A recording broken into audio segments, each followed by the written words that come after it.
What's up, gripaholics out there in grip world? Hope you're having a grip-tastic day. I just bit my tongue. Son of a bitch. Ow. All right, I'm going to start that over. I think you should leave that in. It's very organic. No, you'll burn it. All right, we'll just leave it in. Some hot coffee. This is Jedd Johnson from DieselCrew.com. They call me Napalm, and as always, I'm joined by the esteemed Alan T. Heineck, Esquire, and the world-renowned Professor Crowbar James Retarides. Today's show is the annual King Kong of Grip prediction show, and we want to hear your thoughts. So be ready to post about the following in the comments, because next week we're going to look at your feedback, feature it in the show, and respond to it. We want to know who you think is going to take the title this year in the overall and the various weight classes and divisions. We want to know what you think will be the biggest weights lifted in all four events. And if you have any awesome predictions of new world records, dramatic feats, or other things to write about, then do so in the comments section today as you listen. Also, we hope the show entertains you, whether you agree with everything we have to say or not. And we want you to give us a like. So hit the thumbs up button today and show us your support. And make sure you're subscribed to the channel, everybody. That way you're notified every time a new episode comes out. And by all means, share the link on Facebook, your favorite forum, or just text or email it to your grip friends and help us grow this awesome community. Because as you know, the first rule of grip sport is you tell everyone about grip sport. Gentlemen, we've got a lot of stuff to cover today. How are you guys doing? I've been good. How's everybody else doing so far? Well, there's only one other person on the call, so that would be me. Everybody else is all right. It's a good week in terms of family, but it's not a good week for my wallet, because this is not only the week of my anniversary, it's the week of both of my children's birthdays. So yeah, I take a hit on this week, but I can't complain. Congratulations and happy birthday! Yeah. Thank you. You know, it was my wife and I we were supposed to celebrate our 20th wedding anniversary this week and go down to Las Vegas, and then I got my new job, so she actually got to go there this past week with one of her friends instead, and I got to stay at school and give out tests and bad grades to people. But so you weren't there. I'm getting. No, I wasn't there, unfortunately. I just got to see pictures and stuff. So.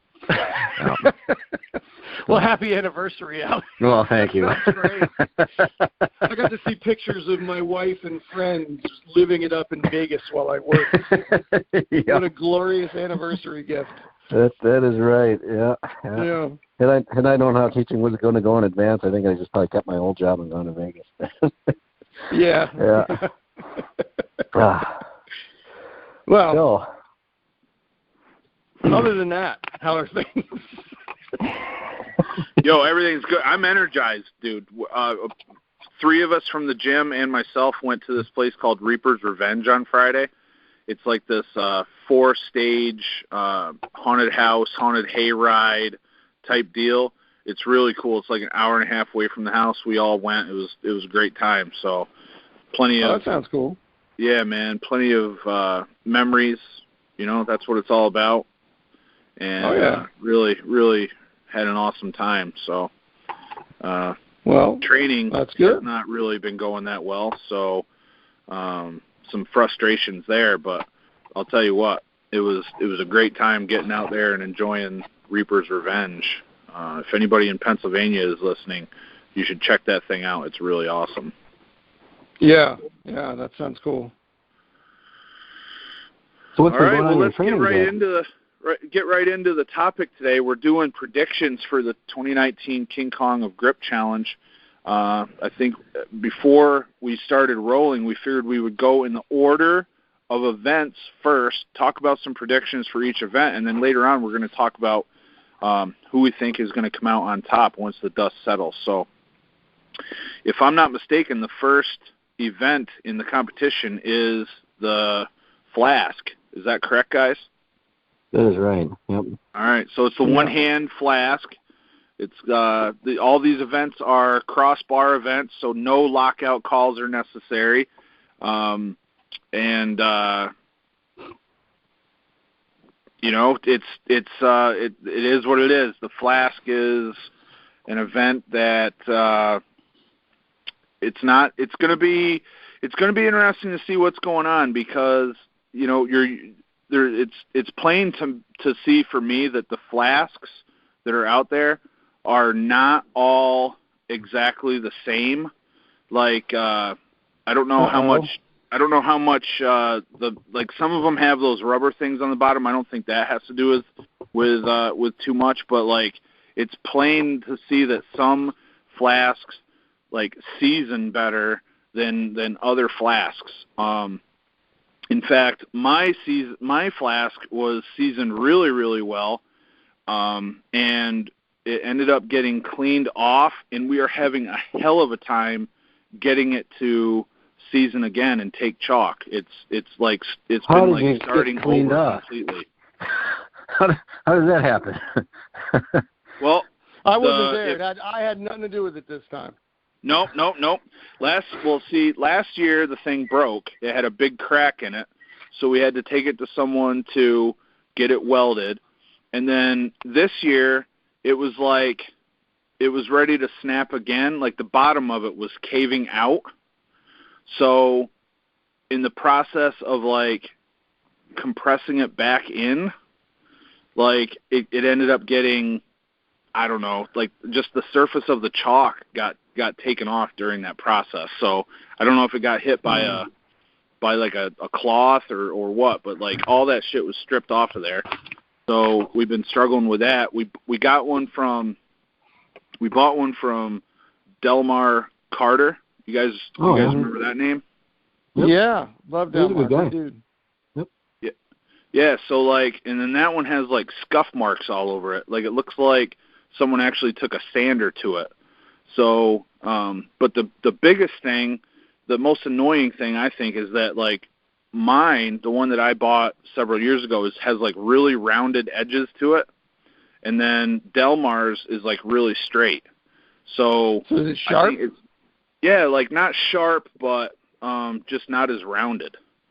So Either way, both of them continually cut me. Like I'm still dealing with a cut on my right hand. Like I basically don't even train flask right-handed, because after like 3 or 4 attempts over 100 pounds, I get cut. So I haven't done a lot of right hand. Now my left hand, knock on wood, is pretty much impervious to flask. But that's good. Yeah.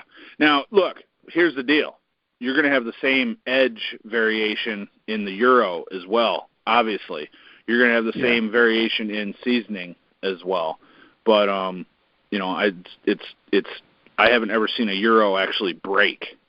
So hopefully that doesn't take place during the competitions this year. Last year was our loading pin that broke, but I don't know. It's going to be interesting. You're definitely looking at an implement that in some cases is going to be seasoned, in other places not nearly as much. So mine's got a good chalk pounding on it already, but if somebody sliced themselves open on that thing, it's going to be all shiny and new again. Yeah. So that'd be a game changer. Yeah. I would wager that some people would probably start bombing out right after that. You know how big of a difference chalk seasoning makes. So. Right. Oh yeah. Well, it's you know, I mean, I've never. I mean, I know I've probably said it. I don't know if I've said it on the call before, but on the show before. But I've had such variable lifts on the Flask that I wouldn't even know where to open with it, if I was being honest with you.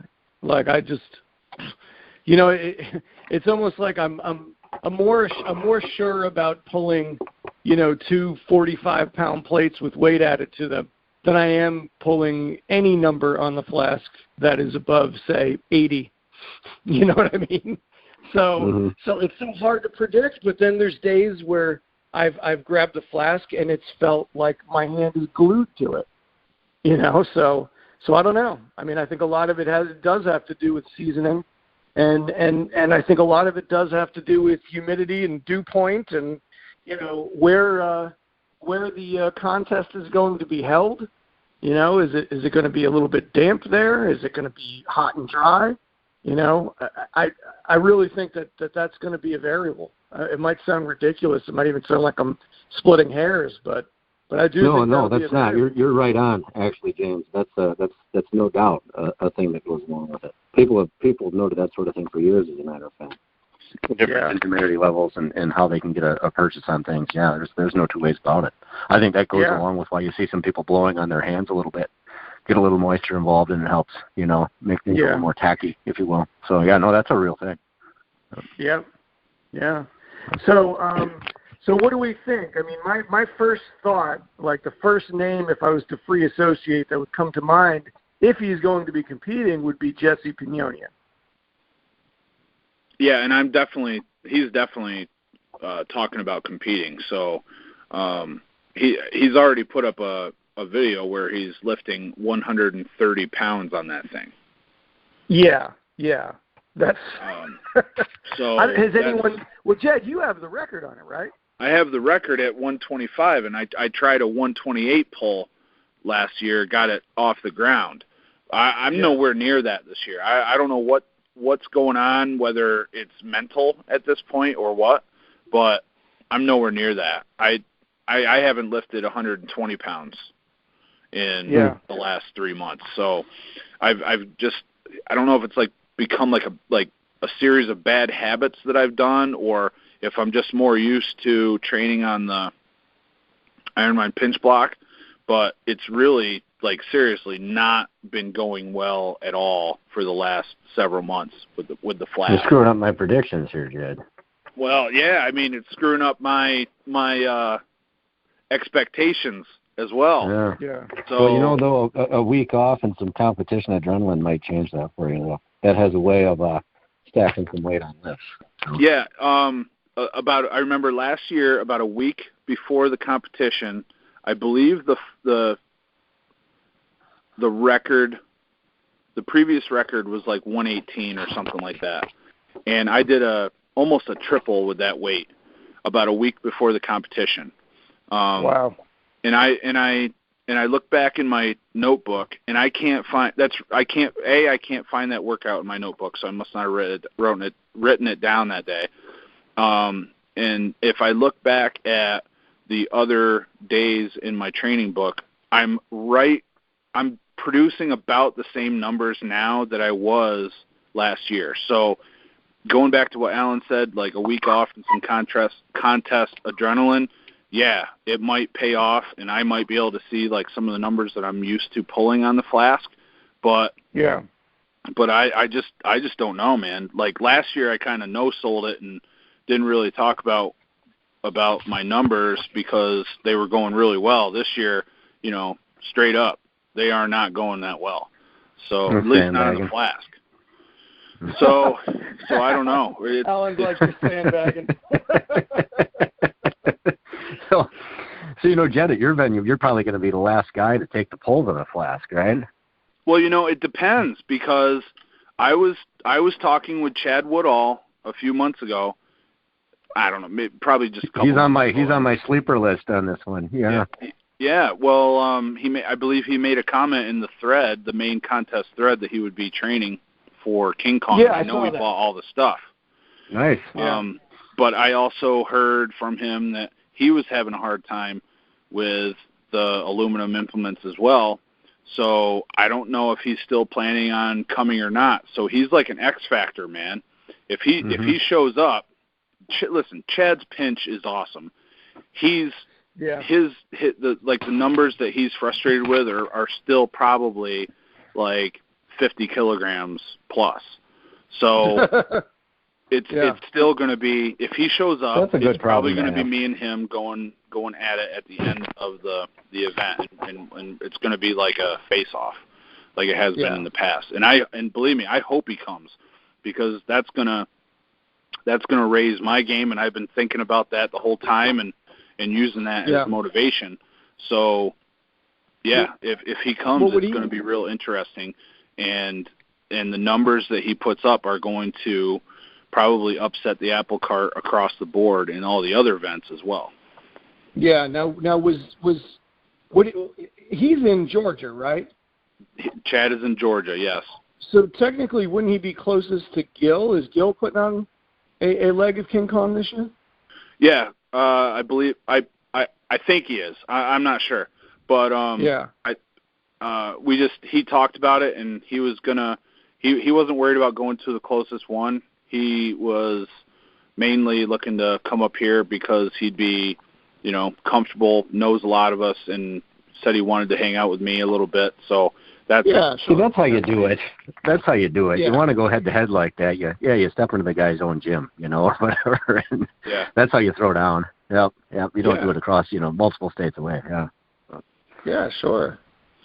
Plus, it's motivating. It's like when I used to coach football, we would time the kids' 40s. We would see that their 40 times would increase if they were running next to somebody. As opposed to just running on their own. So even if it's something that's unsaid, that little bit of a competition adrenaline kick might actually help both of you. So yeah, sure, absolutely. Well, go ahead. Well, I was wondering about Muscle Inc. Devin Brown, is he going to compete in King Kong, Alan? He is. Yep. And he just told me, sent me a message this morning that he's intending to compete in the 83 kilogram class this year. Okay. So I think that's actually going to be a bit of a game changer. I don't know that his flask pinch is necessarily going to scare anybody off, but his crusher numbers are certainly going to be up there. Sure. Yeah, I bet. Yeah, didn't he just crank out like close to 20 pull-ups on the Monster Crush? Yeah, he did like 15 on the 3-inch Country Crush handle. Yeah. 15 thumbless and then 15 with thumbs. So, oh, wow. Yeah, he doesn't screw around. Yeah, he just did he was at my place yesterday and did a one-arm pull-up on the 2-inch Country Crush handle. So that's pretty badass. That's freakish. Yeah, that's freakish. Yeah, and that's like at the end of a training day. So let me ask you this. How is the scoring done? Is it going to be one of those things where the scoring is based on weight? Like if you weigh less and you put up a number, is that going to count more for the individual events or just the overall? Or am I not making sense? Well, I think the weight can eventually become a factor if there's a tie. Gotcha. But they do that count back method, so I don't know that weight does tie into that. Okay. Don't they have that alternate method? I'm not totally clear on that, but it didn't seem to me like it would come down to weight. But maybe it does. Well, maybe that's I don't know. I don't know for certain. I honestly, I still haven't looked at the rules document.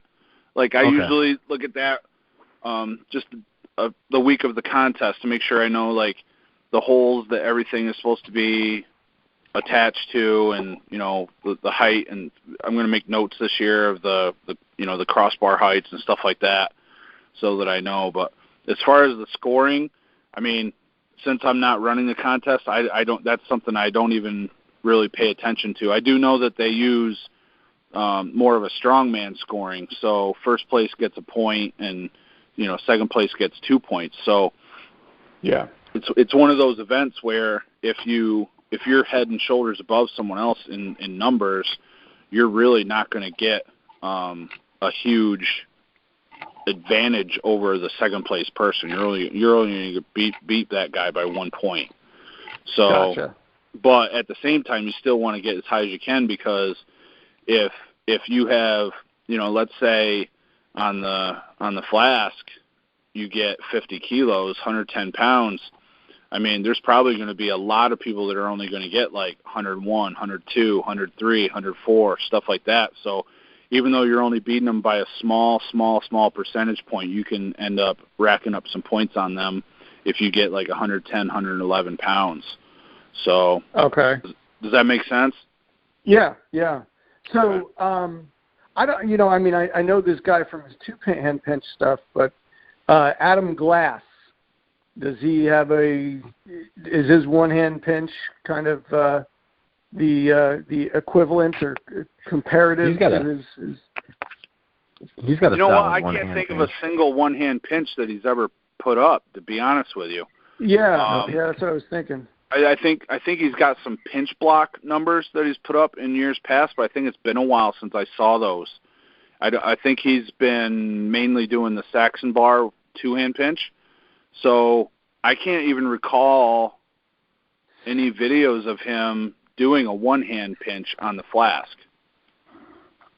Okay. No, I actually don't remember that. I could have sworn I'd seen him doing some one-hand pinching in the past, but I guess I don't know of anything specific to the Flask. I think he's made some reference on the grip board that's not one of his favorite events by any stretch. I think he's more of a Saxon bar and Euro kind of guy. More Saxon bar than anything lately, probably. Yeah. But, okay. So I think he's going to be well in the 100 territory, though. Yeah, he'll be up over 100. I mean, I think he's done like some versions of pull-ups on the Flask. Okay. Oh, probably. Yeah. So, I mean, and he's been doing 245s pinch for probably a decade. Yeah. So no, he really doesn't have many shortcomings on that kind of stuff. You know, he's going to be really well-rounded on this, I think. And he's definitely he's well-rounded. What's that, James? He's definitely showing up. Well, the last I heard, he was running a leg. He's running a spot in Texas. Now, in years past, he has said that he was going to attend contests and then not shown up. Okay. I know it happened with Gripmas one time. It happened with SJ4. Living Legends. In Living Legends, there was one of the events named after him, and he didn't show up. And it turned out he said he had a knee injury, which I didn't even hear about until afterwards. So, okay. But I think he's pretty much cemented in running the Texas location. And even if he doesn't have a Flask, we know that Tanner has a Flask. So I'm assuming Tanner would go and bring his Flask. So yeah. You know, between all those guys, they probably have all the equipment, and maybe Adam's just hosting it at his facility. Not really sure. Tanner's been putting up some good numbers on the Flask too, but they're, you know, I mean, then when you talk about your number and Jesse Pignonian's number, they're significantly lower than that. Yeah, you really got to keep it into perspective. Like it's kind of a specialty for me, and Jesse is just a tremendous all-around grip guy and Flask pincher. So you got to remember that like 105 pounds to 110 pounds, those are excellent numbers. So you can't just sneeze at those numbers. Those are fantastic numbers. And I think I saw a video from Tanner where he did 104 pounds for like 2 or 3 repetitions in the video. Yeah, that's the video I was thinking of too. Yeah. What's he weighing these days? Last I heard, he was in the 93K class. It's a good question. I know that he beefed up for arm lifting. I don't know if he's taken weight off. Okay. I'm not really sure. I'll look at Right. I'll look at his page real quick on Instagram and see if I can take a guess. Because that kind of messes things up a little bit. You know, yeah, I was going to say to eyeball him, he looks 200 to 205. Yeah, no, he had definitely thickened up. You could tell that. And I guess I personally figured he was gonna. I figured he'd just stay there. He's lethal enough. He doesn't need to be, dropping weight or anything to pick another class. I think he's going to do good wherever he sits. So. Yeah. So did you see the day that he did? Clay Edgen put up a challenge of hanging from an axle for time. Yes. Yeah. Yeah. So the day that Tanner pull-ups. tried it, he said he weighed himself at 200 pounds, and then he strapped 140 pounds on to get to the 340-pound target to match Clay. So it looks like he's got to drop down near 20 pounds. Okay. Yeah, he'd have to cut a ton then. Yeah. Okay. Well, I guess we'll see if the day comes. So any other Flask predictions? Well, you guys? I'll tell you, man. I'm gonna mention somebody that you guys may not be thinking of that is gonna probably do really, really well on the Flask, especially if it ends up being a well-seasoned flask. And this guy generally has no problem applying chalk to a flask. So if he shows up in Dubai where he's competing and the flask is totally bald, I'm sure within 20 minutes it's going to be whispered just fine, and that's Luke. Luke is going to be in Dubai. That's right. I forgot about that. Luke is competing in Dubai, and that's something that I wanted to mention for anyone that's listening to this show I have right Luke now. on my.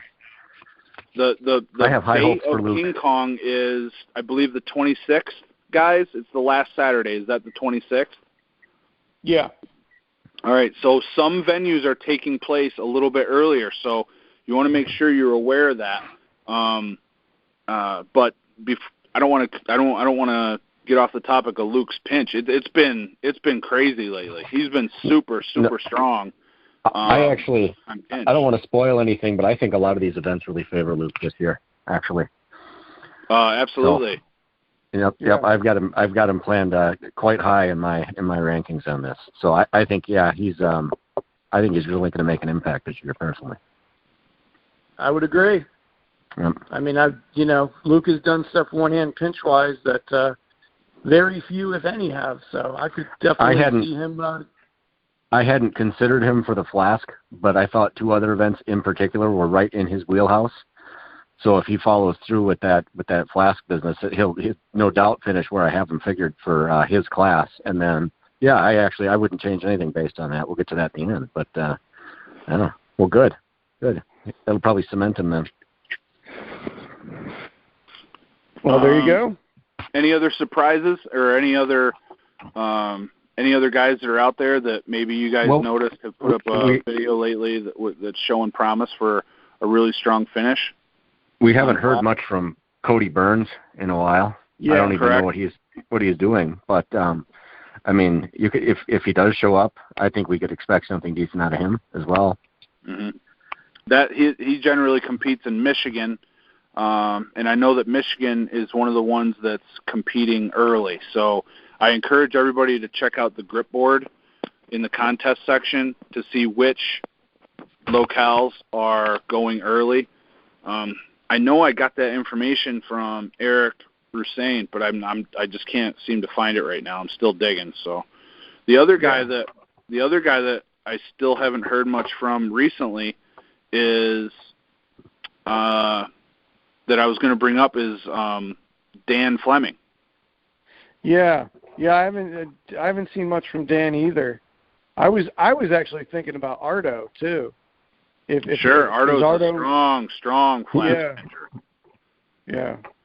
He's on my list for something later on. But I noted Dan Fleming. The other guy, one that may or may not show up, we haven't heard from him in a while, was Phil Kashaba.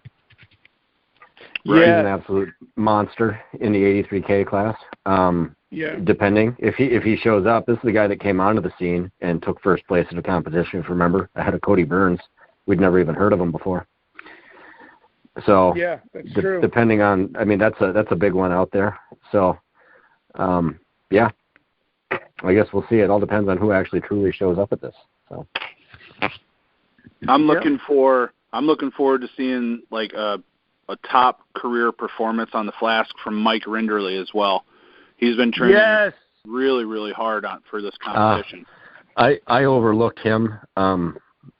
Not to take anything away from him because he's a strong guy. I just didn't have him. He didn't make it in many of my lists actually. But I'm sure he'll do quite well though. Is he 120 plus? He's 120 plus, yeah. Okay, all right. And he's also in the Masters category. So. Oh, okay. Yeah, so he's looking to finish strong in that category as well. He's had that on his mind. Sure. That's it. Go Rindo. I got Rindo sized up at pulling about 108. What do you think? I definitely think that's within reach for him. I think. Well, you put a number to that. Okay. So he doesn't have a Flask that he's working on. He's working on a suitable workaround piece of equipment that Luke made, and it's similar, and he's at 100+ on it. So, yeah. You know, well, if you crush enough beer cans, you get the same feel anyway. So. Right. Yeah. Yeah. So, you know, the other one, there's another guy that I know has a good one-hand pinch that I think could be a dark horse, especially if, you know, the weather and the seasoning is right on the Flask in Michigan, and that's Jake Salaney. So. Oh, I completely forgot about Jake. Yeah. That's I don't know how I actually missed that one. So, he hasn't been on my radar in a long time. We haven't really seen him on the grip board. I just don't see much from him. You just hear the name once in a while. So. Yeah. Well, he had a rough showing at Legends too, so hopefully that might have lit a fire. So. He took his whipping like a man. Hey, and I've got the competitions here that are going to run early according to the information I've received. October 19th for the Detroit location, Andrew Pankey. October 20th for the Waterloo, Ontario, Rob McMurrin. October 22nd for Bethesda, Ohio, that's Mike Saffel. And then October 23rd for the Dubai location, which is Badr Alawadi. Yeah. Okay. And I think I saw something from Nigel that he's running his contest early as well. So that needs to be added as well. Yeah, there's another potential spot for Cody Burns, right? He's right down there in Florida. You know, isn't he? Isn't Cody in Florida these days? I thought he was in California. Oh, God, I don't know. He's somewhere. I thought he was in Florida. I guess I was wrong. Hey, so he can fly over to Florida and compete. Dude, yeah. I don't know that Cody is actually training grip right now. I haven't heard anything from the guy. I don't know. No, but I bet you he could still show up and do really good, training or not. Yeah, and a couple of these events favor him quite well. So he's probably. I mean, I'd imagine he's doing enough at least to keep himself sharp. You know, not in top form, but even a slightly detrained Cody, I bet he's still going to finish pretty high though. Yeah. True indeed. So, yeah, I didn't have anything else for the Flask. Okay, cool. So what's the second event? Does that become Crusher now? Yep. Okay, so 2.5-inch Crusher from Fat Bastard Barbell Company. I haven't seen a lot of noteworthy lifts on this. I did see this guy. I believe his name is Ivan Krivik. He's one of the Russian competitors. He put up some pretty impressive. Are you guys familiar with this guy, or am I talking about? He finished really high last year, actually. Yep. Yeah. Yep. He's finished high before. Yeah. I can't remember what weight class he's in. Oh yeah, he's in 93K class, isn't he? Yeah, he's a lighter guy, man, but he's super, super strong. Yeah. And I was just on his profile. Here we go. His profile is KRIVYKH, if people don't know about him. The thick bar lift that I saw him do was a 60-millimeter bear grip rolling handle, and he got 100.25 kilograms on that. He's got really, really big hands. A few weeks ago, I talked about Thomas Larson having close to 9-inch hands, and I think I got his stats mixed up with Ivan Krivik's hands because his hands are up over 9 inches. So wow. Yeah. So, well, I think I have more questions than answers on this one. And you know, question one would be, is Lane Snook going to be there? Is he going to show up? Because I know he had said on the grip board thread that he would. If Lane Snook is there, he is my favorite. Is Carl Meyerskoff going? He's another one that would finish out really high. Yeah, and then other than that, I mean, I think the obvious choice is Tanner, right? Sure, absolutely. Yeah. Yeah, Alexei would probably pull a ton on it too. Alexei Tukulov, yes. Like, how could I forget? He's, you know, two-time King Kong, back-to-back winner. Yeah, exactly, twice. But Tanner would otherwise get my nod though for the probably the highest number. Yeah. Well, I think it depends on Lane, too.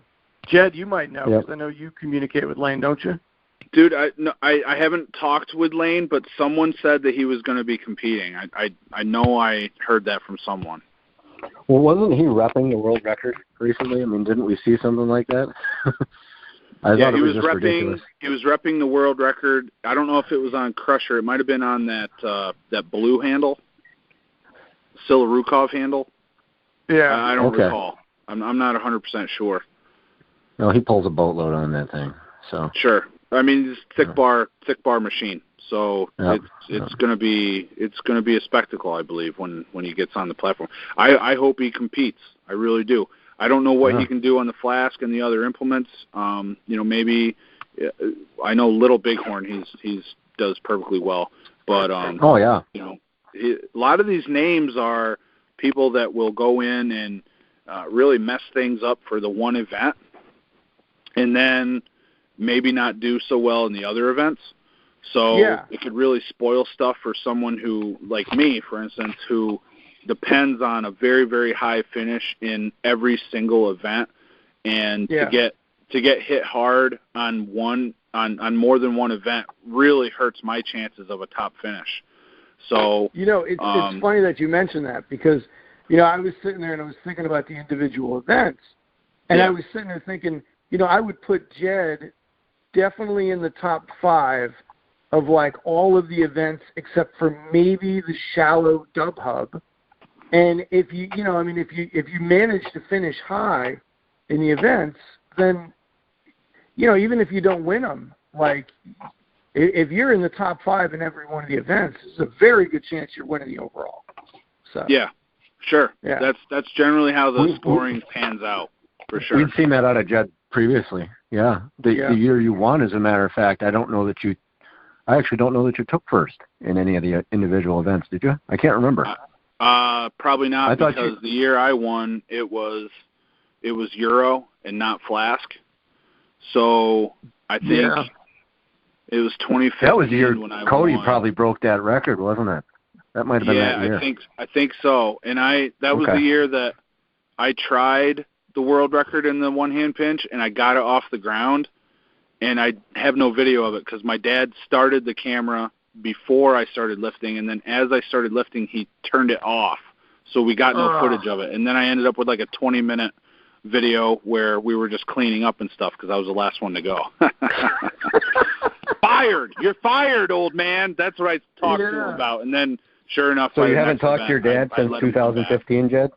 What's that? I'm sorry. What? You haven't talked to your dad since 2015, then? No. I'm not that much of a dick. I'm a dick, but I'm not that much of a dick. By the next event, he was running the camera. He just had a spanked ass. That's all. That's it. So what are your thoughts on Crusher? I mean, maybe we should talk about the guys we know are going to be there. I mean, I know we all just talked about some guys that, are rumored to be there, but right. But of the guys that we know, I mean, I think we knocked out a lot of those names. I mean, Carl Myerscough has the potential to take first place in it. So does Tanner. He's got the world record, Yeah. Alexi. I mean, is Chad Woodall going to be there? He's a question mark, but I know that he was putting up huge numbers on the thing. Man. Just when we had I'd still go Tanner, I guess. I'd stick with Tanner on this one, personally. He trains it so specifically, and I don't think there's going to be any real fatigue that would set in at that point on the second event, whereas I think some of the other guys that maybe don't train grip specifically, like the initial Flask might suck something out of their thumb and have an effect maybe. Yeah. My speculation. Well, I mean, that's the thing, is it's like, my gut, my heart, and, obviously I hope for the guy too, is Tanner. But, then you'll see some random video from Lane Snook come out where he's taking the world record and he's like 8-repping it or something. You know what I mean? So it's like, how do you pick against that? So yeah, I would say I'm in agreement. I would probably, like, if I had to pin down a name to say who's going to win it, I'd probably say Tanner. What do you think, Jedd? Yeah, I mean, I don't know anybody that's got a higher number that's been put out on video. So yeah, he's right there. He's right there. Well, he's a hell of a nice guy too. So yeah, he got that going for him. Yeah. Yeah. All right. Then. So, what was the next event? I believe the next event is Little Bighorn. Luke. No, isn't it the hub third, or did they shift? No, truthfully, I don't know. I don't know, Alan. So usually the vertical lift had always gone last in the past. Events, well, we'll go maybe with they Little changed Bighorn. Okay. Because I think the Little Bighorn is going to be a pretty short list. I mean, I know Jedd's going to pull a huge number. I know Thomas Larson, if he does, if he's doing it, he's going to pull a huge number. I got Luke on the top on this one. Yeah, me too. Lane Snook would pull a huge number, but I got Luke. I mean, Luke is, I think, got the world record now in every single one of those anvil horn type events. So that's his. That's how I got it, I guess. I'm not going against him on that one. Yeah. But Jedd, you'll put up a pretty damn good number on it, won't you? I mean, dude? It's my worst event in the competition, to be honest with you. I'm it's totally Jedd's biting his tongue. Dub Hub?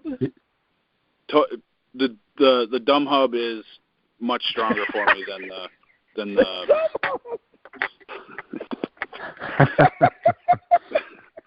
Oh, it's the little things that really tickle me. The dumb hub. Okay. Yeah, I haven't written. I haven't taken that M out in all the times that I've written about it. Yeah. At least in text message. But no, the Little Bighorn is a mystery to me. Most days I can't break 200 pounds, so it's really been a struggle, a big frustration, no doubt about it. Yeah. You know, the anvil, I actually kind of like that, but I absolutely suck at it. I think it's a neat event. I just can't do anything with it for whatever reason. But I don't know that it's terribly useful, but I do like that as an event. Well, it's funny, that came up today when, you know, Jason and Gary and Porkchop were talking about putting on another event in the spring, and Bob and I were just sitting there at lunch kind of listening, and one of the things they talked about was somebody had mentioned an anvil horn type lift, and I think Jason had said that he would rather do V-bar.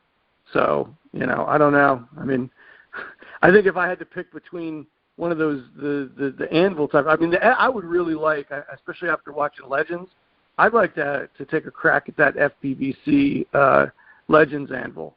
I think that's a pretty unique sort of tool, but I don't know. To choose between any of those and V-bar, I think I'm picking V-bar. You know, if I was going to do any anvil training, I would specifically want to seek out that one that Andrew Pankey makes, actually. That looks like a really nice, that would be the route I'd pretty great. So, yeah. So I guess Luke is the name that we're all going with here. Well, let me say that Luke is doing real well in training and head and shoulders above me. But I don't know if you guys saw this video from Krivik again, but on September 10th, he put up a video where he did 125.7 kilograms, which converting over is 275 pounds. And this is 9-inch hand guy? This is he 9-inch hook gripping hand it? guy. Does he have it in a hook grip? Does he knot his fingers around it? I don't know. His fingers might be hooked. I'm not sure. But that number, though, that weight doesn't sound terribly high. I mean, I would think we would be seeing in that ballpark from some people at this competition. 275? Yeah.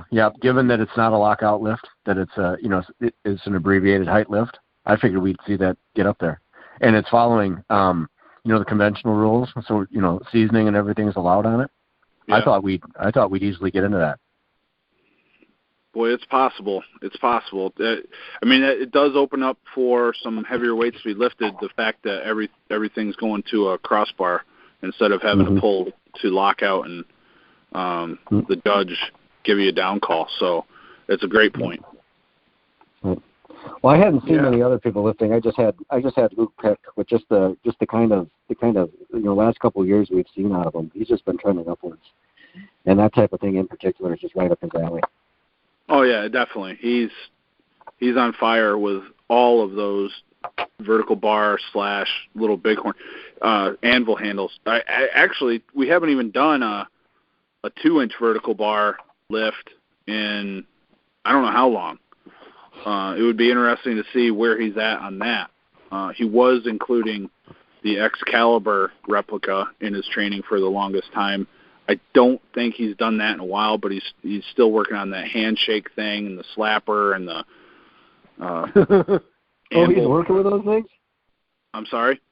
He's training with those things? The what is it, the Stockton slapper or whatever? Yeah, he works all that stuff in, man. He works all that stuff wow. in. He's maintained top level, like number one strength, number one place strength on all those different handles. Oh, crazy. Well, good for him. I thought some of those things were just kind of a brief trendy thing. I didn't know people were kind of, dedicating any training to it or anything. So, okay. Cool. He So sprinkles it in. It's not like every week, but. Sure. So I'm curious about something. What, just because I know I've seen him pull ridiculous numbers on those vertical lifts, what does Gil Goodman pull on that thing? On the anvil? Yeah, I think Gil actually has the potential to pull way up there. Yeah, me I really too. do. We've seen good V-bar lifts out of him. The only thing we'd recently seen from the anvil was, it seemed, though it was still a very respectable lift, it was a lot less than what I think he was capable of. So I don't know if he was maybe putting just a teaser out there or something like that. I do think Gil is going to finish really good. I just think Luke has got the edge on this one. Yeah, I would agree. But I would put Gil, he'll no doubt finish up there, but he wasn't on that top of my list for that one. Yeah. He put up a video where he did, it looks like a double or maybe a triple at 219 on September 23rd. Yeah, he had a really good one. I think there's a lot more in him. Yeah. Yeah. Okay. Anyone else on anvil? Or whatever the hell it's called, Little Bighorn. Can't think of anyone that. If Cody showed up, that's his list too. Yeah. So former record holder, I would put Adam Glass up there, assuming he's going to compete. I think he'd have a big anvil lift. Yeah. But Thomas Larson. Yeah, I guess those would be the.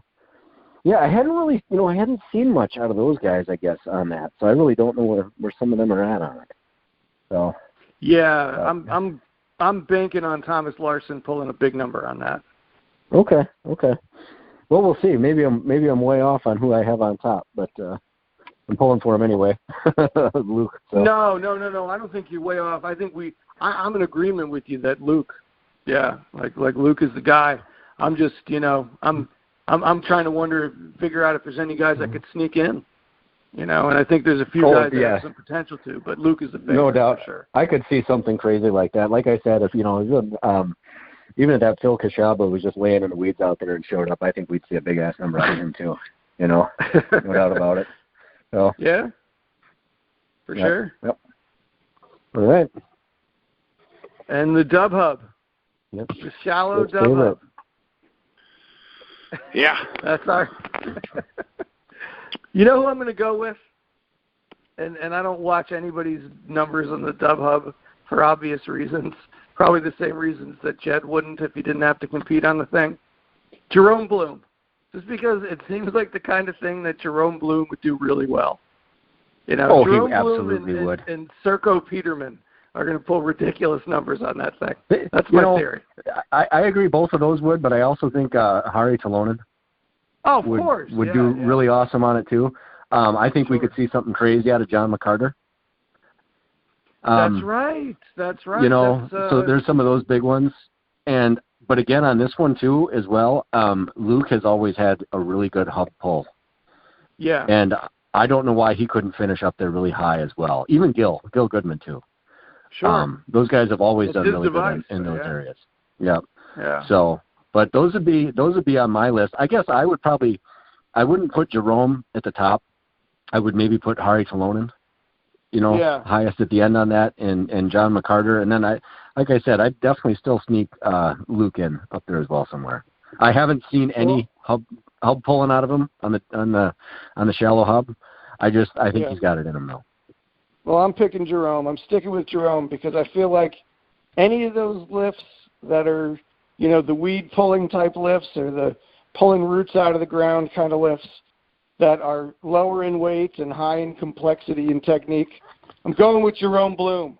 Well, he's probably posting a video on Instagram right now where he's probably holding like the current world record for like 15 seconds or something like that. Exactly. That's the kind of crap we see out of him. Yeah. Yeah. Well, what's weird is I'm on his Instagram right now, and I can't seem to find any lifts with the dumb hub. It's a bunch of other hubs on here. The King hub, Queen he probably hub, broke stuff it then. Yeah. Probably ripped the top of it off like it was a tab on a beer can. Yep. Too much weight. Yeah. Well, I mean, I think controversial though it may be, I think that seems like there's always at least one event in King Kong that probably turns more people off than on, from showing up, and I think that's the one. So, that thing in particular, when I grab that for whatever reason, I feel like I'm going to need stitches, like right on my thumb pad. It's like I just grab that, and it just feels like it wants to just slice right through me. I can't do that weird cockeyed business that I see a lot of guys doing where they it just practically doubles the amount of weight they can pull. I just can't get my hand into that position. I have to grab it like you would a normal hub. Oh, you mean like doorknob it? Yeah, I can't do that with that dinky little thing. It's just nothing. It doesn't work for me, and I don't like it anyway.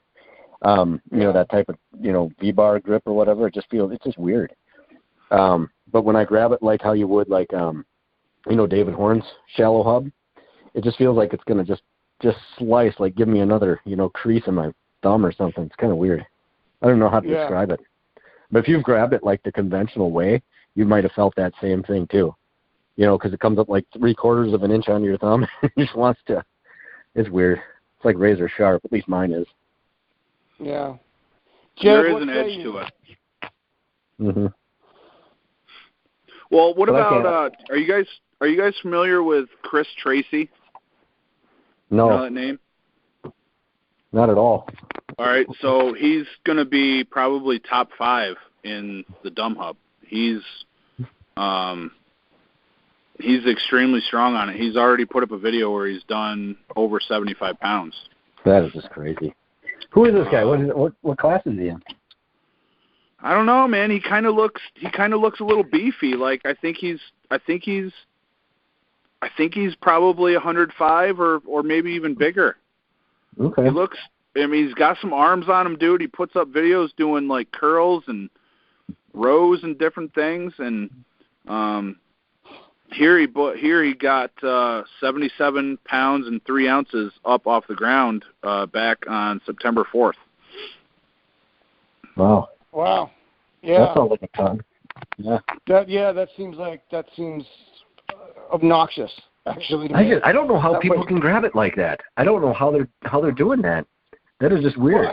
Well, have you noticed Serco Peterman's got like a really good technique on that thing? Oh, no doubt about it. But I can't. Yeah. Like the weight I can lift like with the conventional grip, I can't do that when I try to get that weird business on there. I don't know if it's just I just hate that type of grip so much that I can't commit to it when I try to grab it that way or what. But it just doesn't. I can't even break it off the ground. This is I don't know. You have to watch more of Jedd's videos, I guess. He's got the dub hub tutorial. So. Yeah, I put it once. So I didn't know how people were grabbing it, but Serco Peterman put up a video where it was just at the right angle where I could see what he was doing, and it made a little bit more sense. So I was able to get a better grip on it. So I put that up on the TGA site. But the other guy that's doing real well on this, and I think he took the video down, is Jesse Pignonin. He had like a 75 or a 76 pound lift on the dumb hub, and I can't find it now. So maybe he's playing the gamesmanship of taking down the videos or something, but I know it was up here, and I can't find it now. Maybe it was on. Maybe it wasn't on maybe it wasn't on Instagram. Maybe it was on YouTube or something like that. So I'm not sure, but it's definitely not on his Instagram right now. This dude is becoming a mountain. He's like 300 pounds plus, dude, putting up tremendous numbers. 220 kilogram bench, 286 pound overhead press for 3 reps. I saw dude that is getting one, yeah. strong. Yeah. Oh yeah, that's incredible. What kind of numbers does Alexei Tukalov pull on the dumb hub? So I don't associate him with a big hub pull, personally. I guess I don't I've never. either. That's why I'm like having a laugh about it. I don't know. I haven't seen a video come through. He's been putting up a lot of videos lately snatching inch-style plate-loadable dumbbells. Okay. So maybe he's trying to snatch the inch. Is that what we're saying? Possibly. That's crazy. Oh, well, now you know what Jedd's got to start training on. He's got to be the first. Snatch the inch. Yep. Dude, that's his training just got derailed. You know what I was thinking about is I haven't cleaned the inch dumbbell at all this year. Not one time. You got to get on that. Yeah, I got to get on that. The problem is I've been afraid of breaking the floor at my gym again. So I just haven't done it. I actually. Oh, you never got under there and shored that up or anything? I can bring an extra mat or two over, but then it's like I've got to aim for something when I drop it. So it's like I take myself out of my groove, if you will, baby. Yeah. Sure. So. That's nice. Any other predictions for the shallow hub? Okay, I can't resist this, Jedd. You know what you need so you can do this stuff like in the winter even. So I used to go to this driving range. Yeah. And they had these big overhead radiant heaters so people could drive golf balls like all winter long here in Wisconsin, like even when it's 20 below.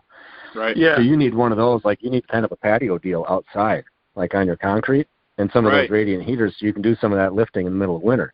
So it'll be nice and warm, but then you can dump it on a nice rigid surface. You just have to, get some stall mats out there. Right. And then you'd be good to go. Yeah. Just an idea for you in your free time. Hey, I think it's a good idea. I think it's a good idea, bro. I could install it myself. I could attach it to the side of the building with all my maintenance knowledge and put it right out there so that every time I want to go train, I can go right out on my patio, right out on the sidewalk or wherever I want to, and just have it harnessed there. And you got to one-up it, Jedd. You got to be thinking way ahead on this. So instead of getting a standard type of radiant heater, you got to get the one where it's got the coils and it glows and says Napalm on it and kind of shines down. So it's like a neon light and a heater all at once. Yeah. See? There you go. Really spend some money on this one. Right. A couple of them maybe.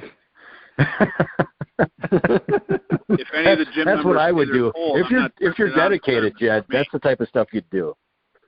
Yes. It's true. See, that's the problem, Jedd. It's your lack of dedication. I know.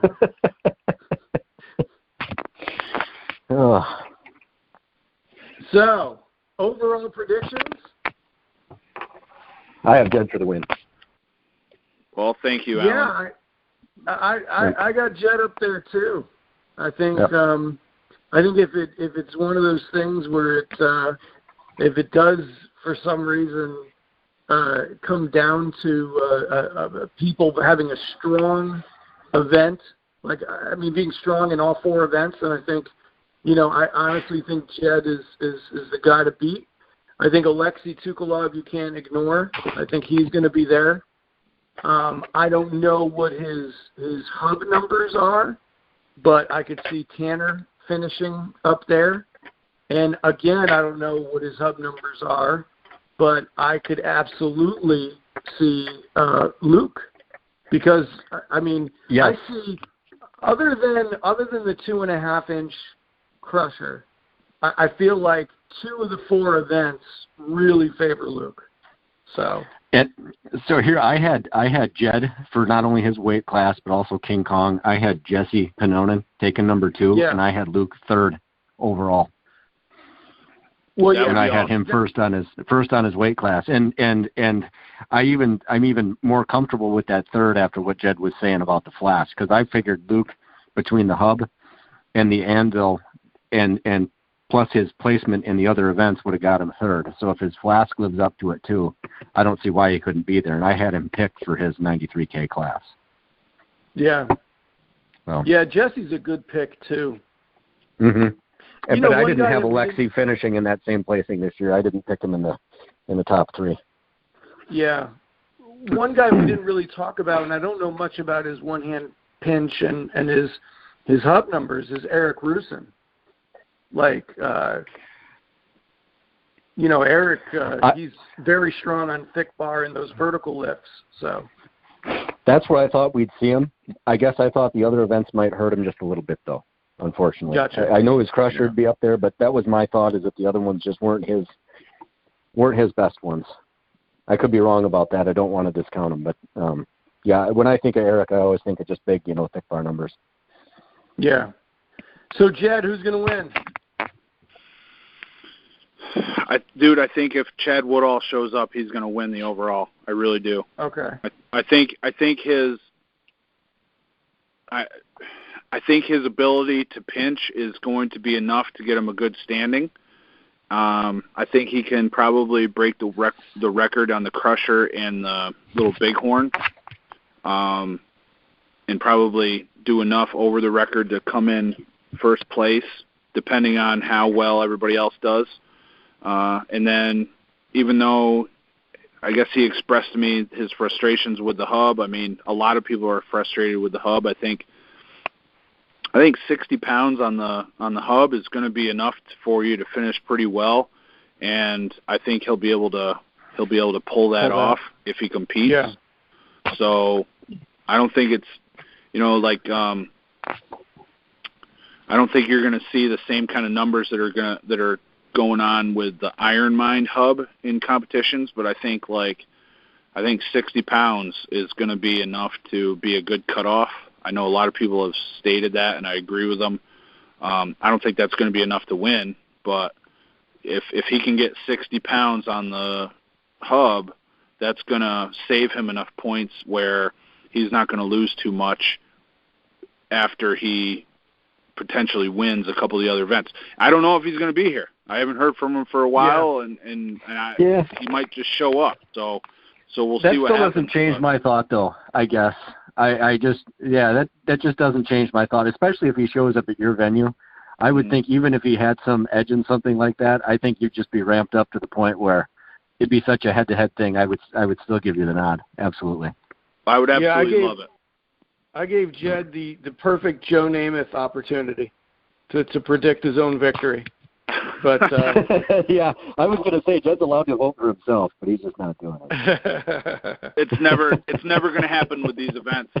Seriously, I'm not sandbagging here. The little Bighorn is a serious problem for me. Yeah, but you got that just there's going to be way too many people that beat me by a pound or two that puts me into 20th, 30th place. I really think that's the potential for that event. I don't know. I don't know. I don't think we'd see a finish. Something bad would have to happen, Jedd. I don't think we'd see a finish that low at all. I'm just talking about the little big one. You're too okay. Yeah, you're too calculating though. I think you'd be thinking about I can't say that at all. I still think he's gonna be up there. Well, my thought too is that it's just having so many different venues and so many different pieces of the same equipment is also something that's going to absolutely throw a monkey wrench into any predictions. It's very difficult to predict, I think. Overall, I think this is probably the most difficult contest to predict, even if you do have a guy like Alexei Tukulov who's won 2 years in a row. Just because, there's so many ebbs and flows in grip and like I said, the different devices and, Jedd's performance at Legends was legendary. So it's like, I don't know. It's going to be a tough one to predict, but I definitely look forward to seeing how it's going to play out. And the other thing I would say too is, will it be an advantage or a disadvantage to be at one of the venues that goes early?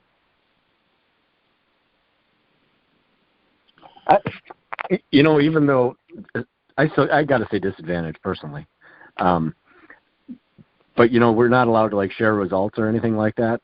But when I think about that, I just think of additional training time, especially for people. Yeah, and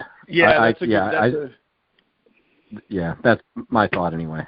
So they're getting cut short a little bit, and I don't know. Even the thought of everything else going around you at the same time, it's just not happening on that week earlier or whatever. I don't think it's the same feel, even though they're not all right in the room, competing against you. It's just a different thing. I don't know that the psychological edge is even present at that point. But just my guess. Yeah. Yeah. What do you think, Jedd? Totally. Yeah, I think any additional time to train and just one more session, getting your hands on everything to get more familiar. I mean, it's huge. So I'm looking forward to a couple more sessions where I can get on the little Bighorn, because I think maybe yesterday I made just a small stride forward with the technique. I'm the kind of guy who has to have the technique down. I have to figure out the best way for me to put my grip on, where I need to stand,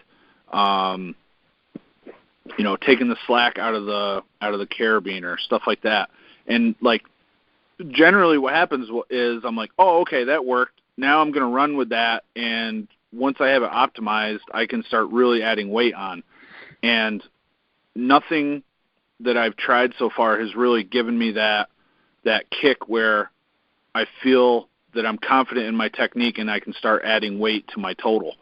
So if anything, my numbers have actually gone down. My best ever lift, I believe, is 220 and some change, where I broke it off the ground and didn't lock it out. And I haven't done 220 in training, not a single time, since February. So I don't know. Maybe something will come together, though, But I think it's definitely a disadvantage to be going a week ahead of time when you could put one more week of training in and get more familiar with the implements, especially if you own the implements. If you don't own the implements, then it really doesn't matter. You're pretty much guessing anyway. But the other thing I'll say is, a big advantage for me last year was the fact that we used Joe Sullivan's crusher, and my crusher was the kind that had the bushings on it, which they no longer have anymore. So I got a 30-pound boost, 20 or 30-pound boost out of just using his crusher. Yeah, so, mine has the bushings on it. Yeah. So this year, Joe sent that one back, and he got a replacement, and he let us borrow his crusher. So I've been using his crusher, and the mechanical flaw that was present with his crusher last year is not present with this one. Whatever that vertical piece is that kind of points down coming out the side of the crusher, literally sat right against the side of the rolling handle portion of the crusher. And there's contact this year in this one that we have now, but it's nowhere near the same. It's just nowhere near the same. So there's plus the fact that everyone is supposed to clean out their crusher. I believe they're supposed to take it apart and shoot some kind of lubricant in there before. You can't take it apart, but it was you do need to clean it out with compressed air, and then actually use a lubricant on it. Yeah. I've done that. That definitely has an impact on the rolling action. No two ways about it. Yeah. So I was trying to be really careful because my handle's got a really good, chalk seasoning on it, and I didn't want the oil to get on top of the handle. So I was definitely I didn't want to do it the day of and have it, get that crap on there. So I think he makes you do it a week out from the competition. Okay. So I was going to kind of separate it like that. That way, if something bad happened, I could kind of at least clean that shit off and get back in and try to get a decent seasoning on it for everybody. Yeah, So, that would be really problematic if the lubricant got on the gripping surface, for sure. Yeah, detrimental. Yep. So.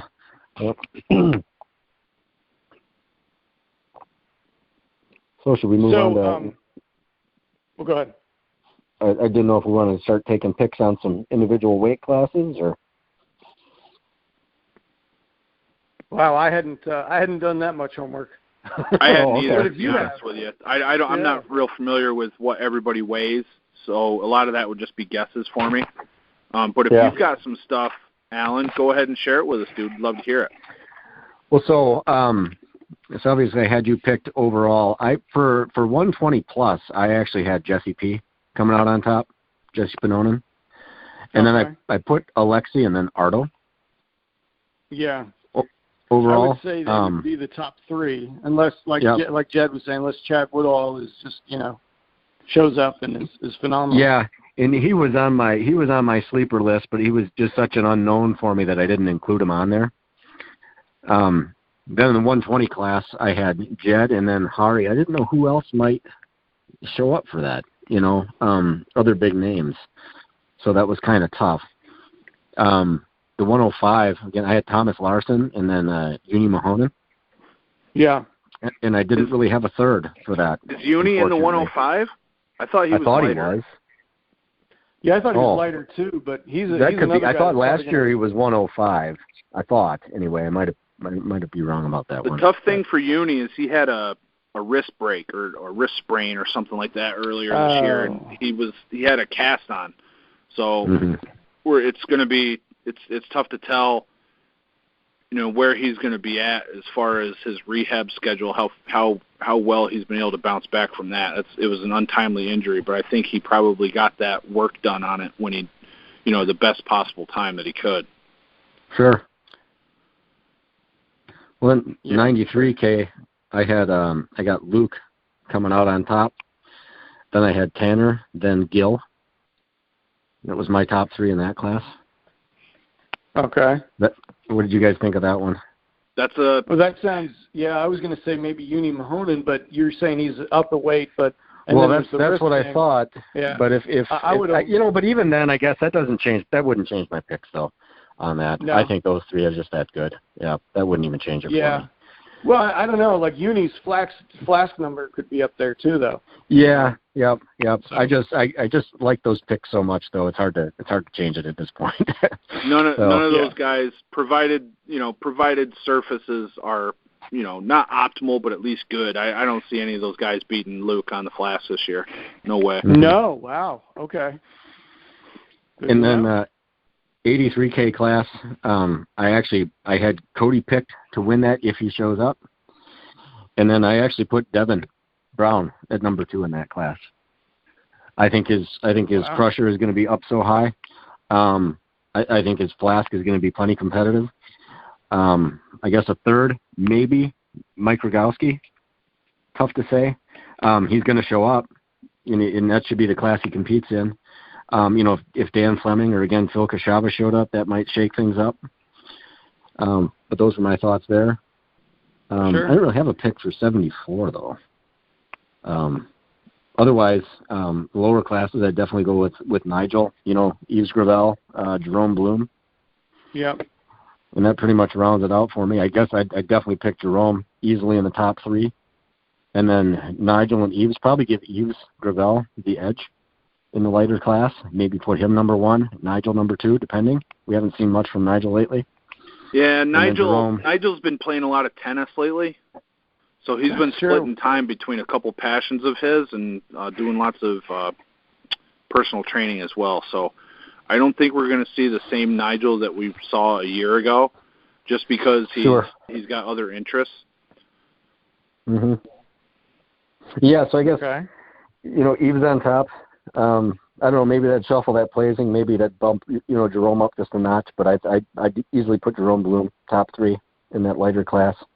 But Yves probably getting the nod for number 1. He's just such a monster, especially on that pick bar and everything. Yeah. Yeah. So, and that's what I've that's what I've got. Otherwise, individual events, I didn't really have anybody in particular picked other than what we talked about. So, what are you thinking as far as the women competitors? I actually hadn't given that. I hadn't given that a ton of thought. I mean, if if Becca Roberts showed up, she'd take it all away. If she showed up, I don't think she's going to show up, dude. I think she's all in with her strong woman training. Yeah. Unless she's looking for an active rest day off, I don't see her showing up. I'm thinking Melissa Dingy has a good shot at it. Yeah, is Hilda Holteboo coming? Showing up and I think so. She'd be another one, certainly. That Mervy Pecky is another one, maybe. Yes, yeah. Might finish up there. And then, I mean, I don't know how things are elsewhere, but obviously if Elizabeth Horn decided to, show up and compete, that would screw some things up too. But I don't know how active she is in any of that stuff. Something that to consider for the international competitors is several of those names that we've talked about, Thomas Larson, Jesse Pignonen, Ari Talonen, Hilda Hilteboo, all of them just competed in that WHEA heavy events competition this weekend. So you have to wonder, have they been forced to split time between training multiple events, and did they have to put extra time on like Silver Bullet or that Rolling Thunder medley, stuff like that? Did they have to whittle away at their available time so much that they had to get distracted from the King Kong events? Certainly possible. I know. I feel like the proximity of Living Legends with King Kong was enough to kind of throw me off for King Kong, and you're looking at like 6 weeks difference, so it's almost 8 weeks probably. And they were within like 3 weeks. So it would be an even bigger impact, potentially. Those guys, all those guys and Hilda, they're world-class competitors, so maybe they were able to balance everything out. It's hard to tell. The women's class isn't very deep anyway. That's the one thing about that is I don't know that would throw off the finishing order. Right. Maybe men's-wise, just because of the talent pool's so much more. Yeah. But unfortunately, we don't have the women competitors in a lot of this. Yeah, and most of them don't put up a ton of videos, so it's hard to tell.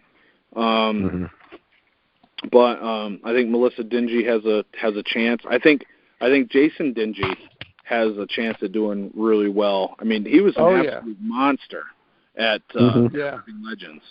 And, I think he started his training for this contest late, so a lot of it's going to be like how quick can you knock the dust off and start seeing results. But it's going to be good to see what he's able to do. He's competing at Mike Saffel's place. Well, I would put, this year I could see Joel Dirks breaking into the top 5, in his heavier class. He was he was like 7 last year, and I think he's been doing a little bit more specific. The thing keeping him out of even the top 3 is just the specific grip training. A little more time dedicated to it. There's no reason he couldn't plow right into that. But I just think he's so strong that top 5's a doable thing for him. Yeah. Anvil might hurt. I think the hub he'll do good on if he's got that grip figured out. Otherwise, the Flask, I think he could just show up and pick that up and have a really good number. And his crusher is going to be up there anyway.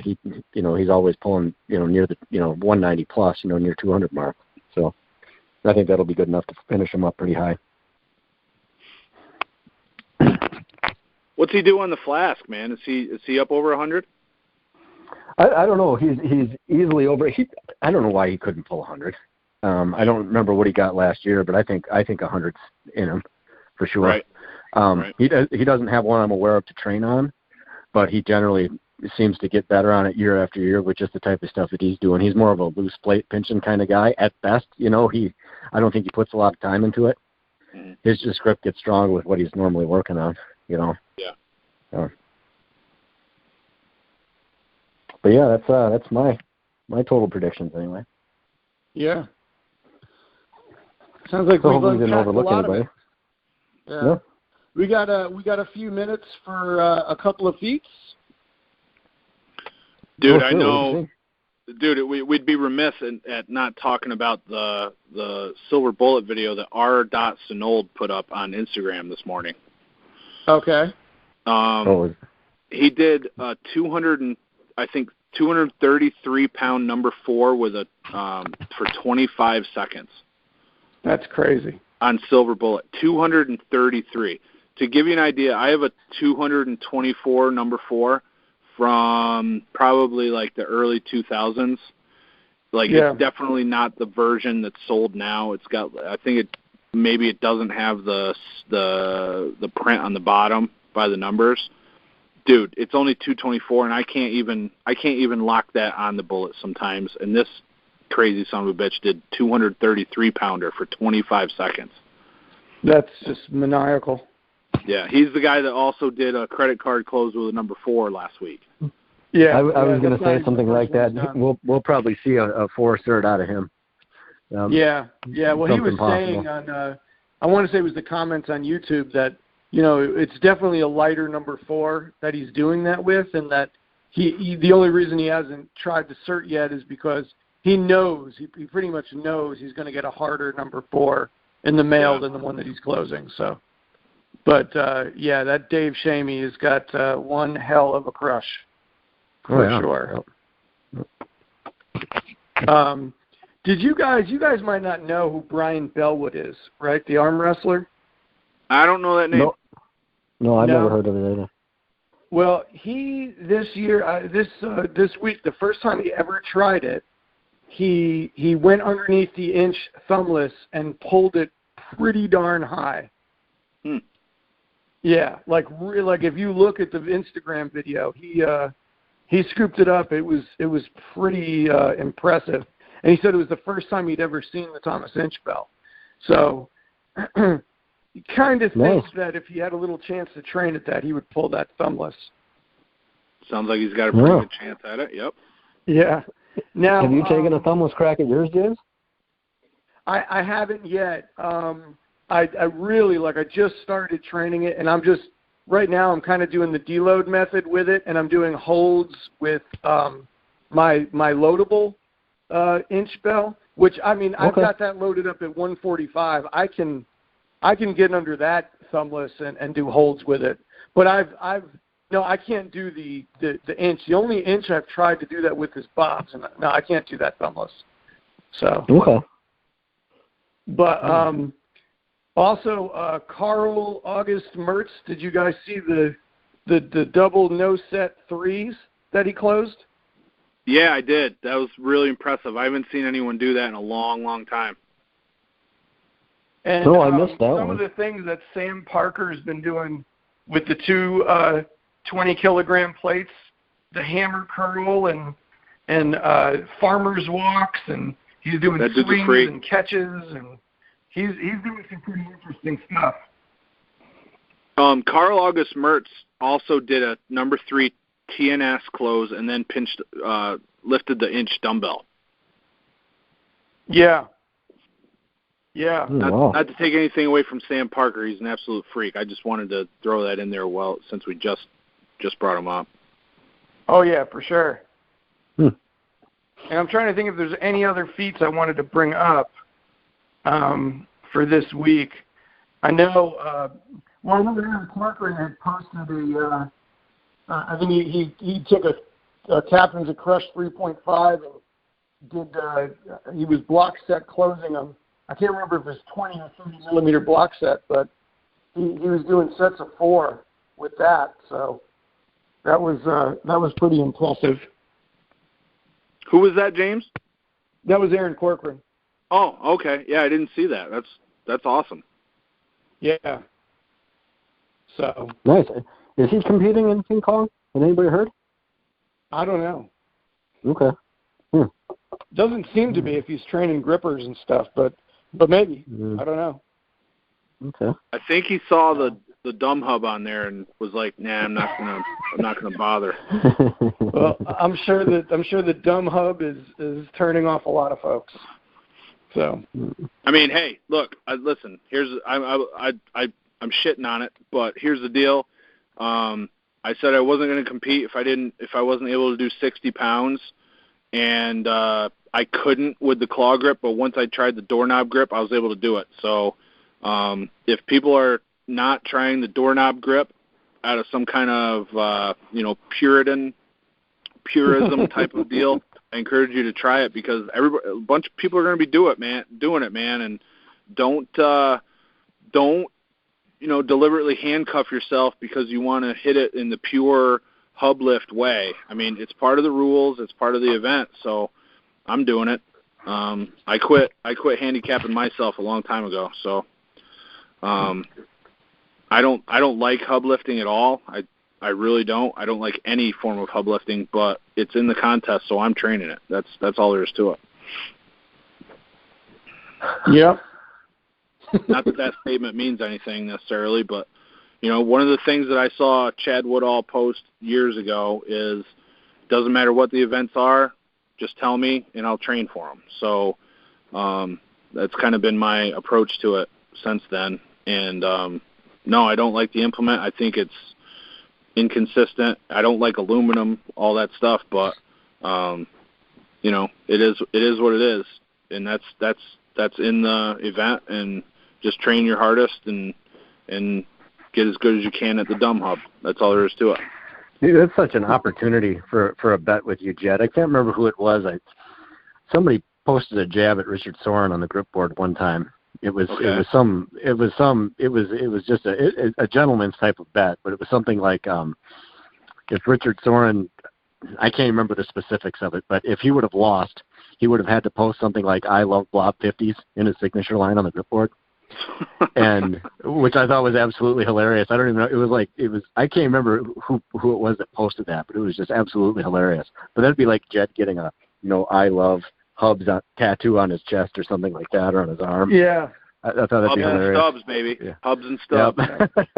It's like getting it's like getting one of those tramp stamps that says "I love the half penny." Yeah. Wow.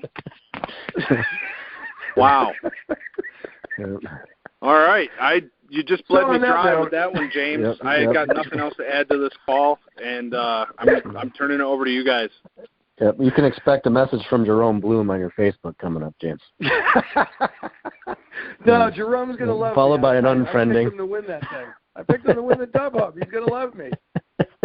You know what? I think I don't think you could say anything to Jerome. Seems like a legit dude in that. He's a good He's guy. not the kind of guy where fun. if you disagree with him, he's going to unfriend you. You know what I mean? No, I was just having fun. He'd take it in spirit. Yeah, we had such a great conversation with Jerome when he was on the show. I wanted to invite him over for some tea and crumpets and give him a hug.